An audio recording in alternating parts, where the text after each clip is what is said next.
Oke, kita bahas yuk salah satu topik yang paling panas, selingkuh. Apalagi sekarang ada KUHP baru. Nah, pertanyaannya, kapan sih urusan privat ini bisa jadi urusan polisi? Bingung kan? Yuk kita bedah bareng. Nah, biar nggak salah kaprah, penjelasan ini disajikan oleh teman-teman kita dari pojokhukum.id.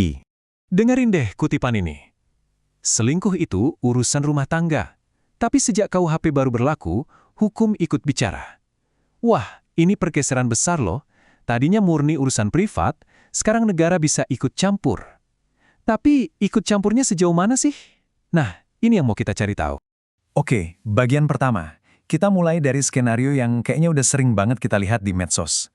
Pasti familiar banget kan? Ada kasus dugaan selingkuh public figure, bom, langsung viral. Medsos mendadak jadi pengadilan massa. Netizen jadi hakim, jaksa, semua deh.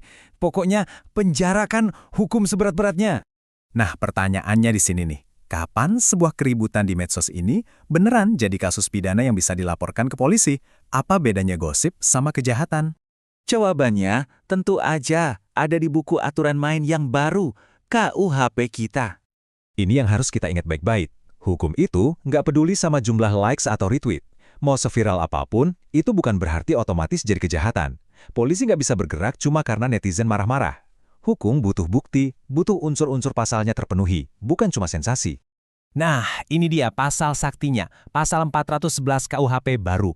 Kedengaran simpel ya, kalau ada yang selingkuh dan salah satunya atau dua-duanya udah nikah, bisa dipenjara. Tapi, eits, tunggu dulu, ada satu syarat super penting yang sering banget kelewat. Yuk, kita masuk ke bagian ketiga, detil paling krusial yang sering bikin salah paham. Namanya delik aduan absolut. Gampangnya gini, anggap aja ini kayak alarm maling di rumah. Yang bisa nyalain alarm itu ya cuma pemilik rumahnya kan? Bukan tetangga yang cuma denger gosip. Sama. Polisi nggak bisa langsung gerbek cuma karena lihat asap di medsos. Harus ada yang lapor secara resmi, harus pemilik rumahnya yang pencet tombol alarm. Terus siapa sih pemilik rumah ini? Siapa yang boleh lapor? Nah, ini dia kuncinya. Yang boleh lapor itu bukan netizen, bukan masyarakat umum, bukan orang yang merasa tersinggung online. Yang boleh lapor hanyalah suami atau istri yang sah, titik. Kalau mereka nggak lapor, ya udah, kasusnya nggak ada di mata hukum, selesai. Oke, sekarang kita ke persimpangan jalan nih. Kalau memang bisa dipenjarain, kenapa kok banyak yang ujung-ujungnya malah ngurus cerai aja? Coba kita bandingin ya. Milih jalur pidana itu artinya siap perang. Prosesnya panjang, capek, dan semua aib rumah tangga bakal kebuka di depan umum. Belum lagi mikirin pasangan bisa masuk penjara. Berat banget.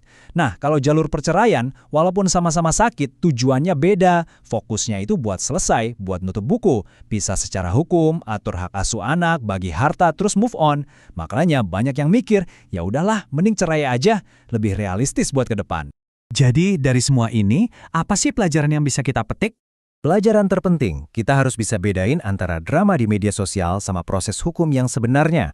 Hukum itu nggak ngejar sensasi. Dia punya jalannya sendiri, pelan, tertutup, dan cuma bergerak kalau ada laporan resmi dari orang yang beneran punya hak. Dan ini jadi pengingat buat kita semua ya. Di balik semua kehebohan viral dan hujatan netizen, ada keluarga beneran yang hancur. Bukan kita yang komen-komen ini yang ngerasain dampaknya, tapi mereka. Anak-anak mereka, orang tua mereka, hidup mereka berubah total. Nah, sekarang saya mau tanya ke Anda. Menurut Anda, gimana? Perlu nggak sih hukum negara ikut campur urusan selingkuh begini? Atau ini murni urusan privat yang harusnya diselesain di antara mereka aja? Apapun jawaban Anda, yang paling penting adalah kita paham dulu aturan mainnya. Makanya, ikuti terus pojokhukum.id. Ingat, kalau ragu, cek hukumnya dulu.